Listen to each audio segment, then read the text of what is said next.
नमस्कार विद्यार्थी मित्रांनो, माय एक्झाम पॉईंटच्या या एज्युकेशनल यूट्यूब चॅनलमध्ये आपलं सर्वांचं स्वागत आहे. तर मित्रांनो, आजच्या व्हिडिओमध्ये आपण पोस्टमॅन मेलगार्ड आणि MTS या तिन्ही परीक्षांची जी आन्सर शीट काढणार शिकणार आहोत मित्रांनो. आणि आन्सर शीट कशी काढता येईल हे आपण पाहणार आहोत. आन्सर शीट म्हणजे मित्रांनो आन्सर की देखील तुम्हाला या व्हिडिओमध्ये मिळणार आहे मित्रांनो. तर सर्व क्वेश्चन सोबत तुम्हाला आन्सर की मिळणार आहे मित्रांनो. ती कशी डाउनलोड करता येईल आणि कशी पाहता येईल मित्रांनो हे आपण सविस्तर या व्हिडिओमध्ये पाहणार आहोत मित्रांनो. फक्त व्हिडिओ शेवटपर्यंत पहा. व्हिडिओ आवडला तर लाईक करा, नवीन असेल सबस्क्राईब करून घ्या मित्रांनो आणि व्हिडिओ शेअर करायला मात्र विसरू नका. तर मित्रांनो, तसेच एक छोटी सूचना, जर तुम्ही पोलीस भरती NTPC आणि RRB व SSC तयारी करत असाल तर आपल्या चॅनलवर फ्री ऑफ कॉस्ट लेक्चर चालू आहेत आणि टेस्ट सिरीज पण चालू आहे. तुम्ही ते द्यायला मात्र विसरू नका. तर आपण आजचा व्हिडिओ जो आहे तो आता स्टार्ट करूया मित्रांनो. तर मित्रांनो, तुम्हाला डिस्क्रिप्शन बॉक्समध्ये एक लिंक मिळेल. त्या लिंकवर क्लिक करून यायचं आहे तुम्हाला या वेबसाईटवर. तुम्ही या वेबसाईटवर आल्यानंतर मित्रांनो, तुमच्याकडे हवा आहे तुमचा roll number, date of birth आणि एक्झामची डेट. हे सर्वात इम्पॉर्टंट आहे मित्रांनो. तुम्हाला जर आन्सर शीट तुमची पाहिजे असेल तर तुम्ही मित्रांनो रोल नंबर जवळ काढून घ्या. तुमच्या हॉल तिकीटवर असेल मित्रांनो, तुमची कोणतीही परीक्षा असेल, पोस्टमॅन MTS कोणती बी असो, त्यावर रोल नंबर आहे मित्रांनो. तो रोल नंबर तुम्हाला इथे एंटर करायचा मित्रांनो. आणि रोल नंबर एंटर करण्यासाठी मित्रांनो फक्त त्यामध्ये तुम्हाला अक्षर टाकायचे आहेत. इंग्रजी मुळाक्षर इथे तुम्हाला ॲड करायची नाहीत. फक्त तुम्हाला इथं अक्षर ॲड करायचे आहेत. तर मी तुम्हाला या पद्धतीने तुम्हाला इथे ॲड करून घ्यायचा आहे. मी फटाफट ॲड करून घेतो या ठिकाणी मित्रांनो. तर मित्रांनो, तुम्हाला या प्रकारचा तिथं रोल नंबर दिलेला असेल इंग्रजी मुळाक्षरासोबत, तर तुम्हाला या ठिकाणून जो आहे तो इंग्रजी मुळाक्षर जो काढून टाकून द्यायचे मित्रांनो. फक्त हे LA जो दिलेला आहे तो मी आता काढून टाकून देईल या ठिकाणी. आणि मित्रांनो, तुम्हाला या प्रकारचं फक्त टाकायचं आहे. त्यानंतर तुम्हाला मित्रांनो तुमची डेट ऑफ बर्थ सिलेक्ट करून घ्यायची आहे. डेट ऑफ बर्थ काय आहे ते तुम्ही सिलेक्ट करून घ्या मित्रांनो. तर फटाफट मी इथं डेट ऑफ बर्थ सिलेक्ट करून घेतो मित्रांनो, जो आहे ती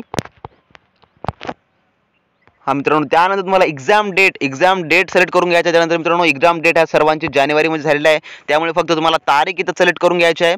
तारीख सिलेक्ट करून घेतल्यानंतर मित्रांनो तुमच्या समोर शिफ्ट जी आहे येईल, शिफ्ट ही मित्रांनो ऑटोमॅटिक जनरेट करून घेतली जाईल तुमच्या रोल नंबरनुसार. रोल नंबरवरून तुम्हाला ऑटोमॅटिक कोणती शिफ्ट भेटली, फर्स्ट, सेकंड, थर्ड, त्याचा टायमिंग ऑटोमॅटिक कॅच करून घेतला जाईल मित्रांनो. तुम्हाला याबाबत काही करायची गरज नाही. आणि त्यानंतर मित्रांनो इथं जो कॅप्चर्ड कोड दिलेला आहे ते तुम्हाला जसाच तसा टाकायचा आहे मित्रांनो, विना चुकता. कारण का मित्रांनो, हे खूप इम्पॉर्टंट आहे. यावरून तुम्हाला जो पेपर तुमचा समोरचा जो आहे तो पाहता येतो. ओके मित्रांनो, जर तुम्हाला एवढं टाकण झाल्यानंतर तुम्हाला खाली एक सबमिटचा बटन दिसेल मित्रांनो. सबमिटच्या बटनावर तुम्हाला इथं खाली क्लिक करायचं आहे. तर सबमिटच्या बटनावर मी क्लिक करतो मित्रांनो. सबमिटच्या बटनावर क्लिक केल्यानंतर तुम्हाला तुम्हाला समोर या प्रकारचं दिसेल मित्रांनो. सर्व काही याप्रमाणे दिसेल मित्रांनो. Postman mail guard MTS official dashboard open होईल. यामध्ये तुम्हाला तुमची आन्सर शीट पाहता येईल मित्रांनो. त्यानंतर तुम्ही इथं पाहू शकता तुमचा रजिस्ट्रेशन नंबर, कॅन्डिडेट नेम पाहू शकता, पुन्हा टेस्ट डेट पाहू शकता, पोस्ट नेम पाहू शकता. पोस्ट म्हणजे तुम्ही MTS साठी ओपन केलात का पोस्टमॅन मेलगार्ड साठी ओपन केलेला आहे तो डॅशबोर्ड. पुन्हा टेस्ट टायमिंग दिसेल आणि इथं लॉग आउटचा एक ऑप्शन दिसेल. त्यानंतर मित्रांनो यामधले इन्स्ट्रक्शन खूप महत्त्वाचे तुम्हाला यामध्ये. जर तुम्ही या आन्सर शीटमध्ये तुम्हाला असं वाटत असेल की माझा एखादा प्रश्न चुकीचा आलेला आहे किंवा त्यांनी चुकीचा आन्सर दिलेला आहे आणि तुम्ही जर वाटत असेल तुम्हाला की माझा आन्सर बरोबर आहे, तर तुम्ही त्यावर एक ऑब्जेक्शन घेऊ शकता मित्रांनो. तर ऑब्जेक्शनसाठी काय रूल्स आहेत ते तुम्ही इथं पाहू शकता. इन्स्ट्रक्शन आहेत की पहिला जो पॉईंट दिलेला आहे त्याने in question paper view correct alternative is highlighted in green. तर तुम्ही क्वेश्चन पेपरमध्ये पहा मित्रांनो, तुम्हाला क्वेश्चन पेपर जो आहे तो क्वेश्चन आन्सर सहित मल्टिपल चॉईस पद्धतीनं आलेला आहे. त्यामध्ये एखाद्या त्यांचा राईट आन्सरला ग्रीन टिक मार्कनं क्लिक केलेला आहे आणि तुमच्या आन्सरला ब्ल्यू टिक मार्कनं क्लिक केलेला आहे. त्यांचं जर आन्सर आणि तुमचं जर दोघांचं करेक्ट येत असेल तर तुम्हाला मित्रांनो तिथं 1 मार्क मिळालेला असेल. त्यानंतर दुसरा असा टॉपिक दिलेला आहे की enter question number against which objection to be raised in question number field. तर मित्रांनो तुम्हाला ज्या क्वेश्चन विषयी ऑब्जेक्शन घ्यायचा आहे तो क्वेश्चन नंबर तुम्हाला तिथं ऍड करायचा आहे त्या बॉक्समध्ये.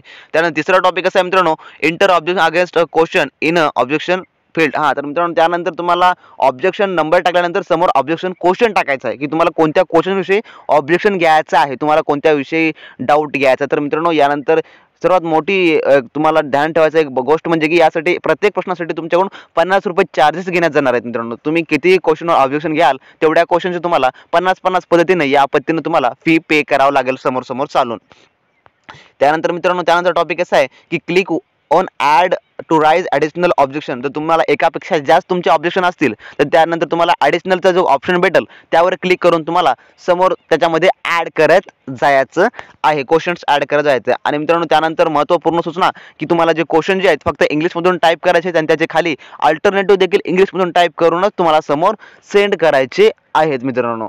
त्यानंतर मित्रांनो 7वां असं ऑब्जेक्शन आहे की objection once submitted cannot be later edit. एक बार तुम्ही ऑब्जेक्शनचा क्वेश्चन ऍड केला तर नंतर तुम्हाला ते एडिट करता येणार नाही मित्रांनो, हे तुम्ही लक्षात ठेवून घ्या.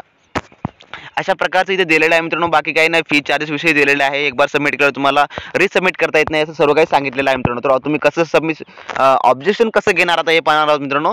तर तुम्हाला इथं सिलेक्ट नेम दिसलेला असेल, सिलेक्ट नेमवर क्लिक केल्यानंतर तुम्हाला खाली सिलेक्ट तुमचा सेक्शन येईल. सेक्शन मधून तुम्हाला कोणत्या विभागाचा क्वेश्चन आहे, तुमचा जनरल नॉलेजचा आहे, अर्थमेटिक्सचा आहे का, रिझनिंग आणि ॲबिलिटी कोणता क्वेश्चन आहे तुम्हाला इथून हे सिलेक्शन करून घ्यायचं आहे.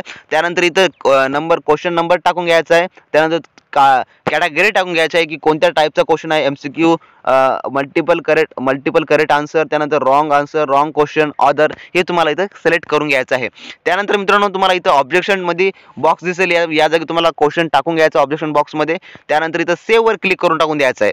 सेव्ह वर पे 50 रुपये चार्ज भरून तुम्हाला सेव्ह वर क्लिक करायचं आहे. त्यानंतर तुम्हाला इथं ऍड ऑब्जेक्शन बॉक्स दिसेल, यामध्ये तुम्हाला मल्टिपल ऑब्जेक्शन जे आहे तुम्हाला ऍड करायला मिळतील मित्रांनो. तुम्ही मल्टिपल क्वेश्चन इथं ऍड करू शकता.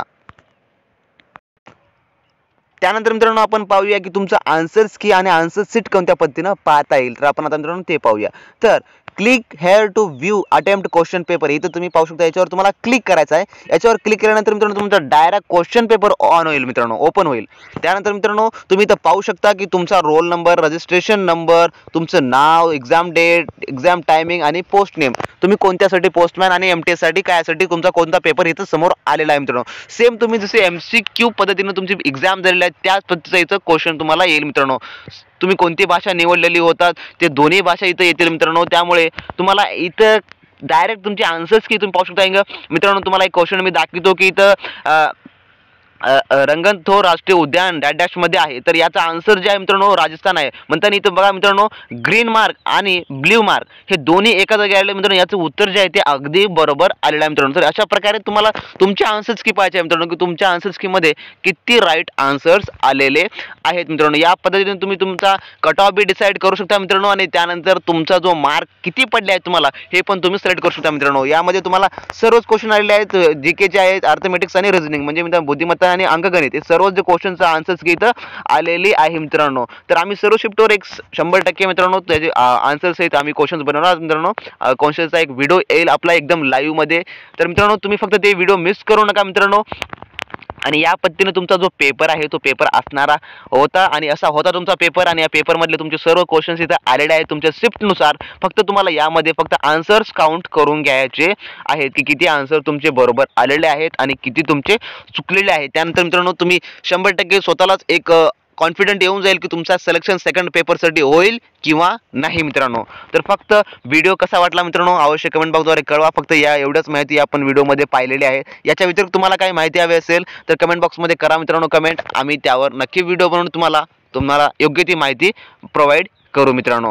तर कसा वाटला व्हिडिओ अवश्य कळवा. आणि मित्रांनो तुम्ही पोलीस भरती आणि जर NTPCची तयारी करत असाल तर त्यांची फ्री ऑफ कॉस्ट लेक्चर आपल्या चॅनलवर चालू आहेत. तुम्ही ते मात्र मिस करू नका मित्रांनो. कारण का NTPCची पण तारीख जवळ येत आहे परीक्षेची. त्यामुळे मित्रांनो जोरानं तयारी चालू आहे आपली आणि तुमची पण जोरानं तयारी चालू ठेवा मित्रांनो. तर आपण भेटूया आपल्या नेक्स्ट व्हिडिओमध्ये. तोपर्यंत be practice crack exam. Video share करा मित्रांनो. व्हिडिओ खूप महत्त्वाचा आहे आणि तुमच्या मित्रांना कळवा की कोणत्या प्रकारे तुम्हाला हे डाउनलोड करता येईल.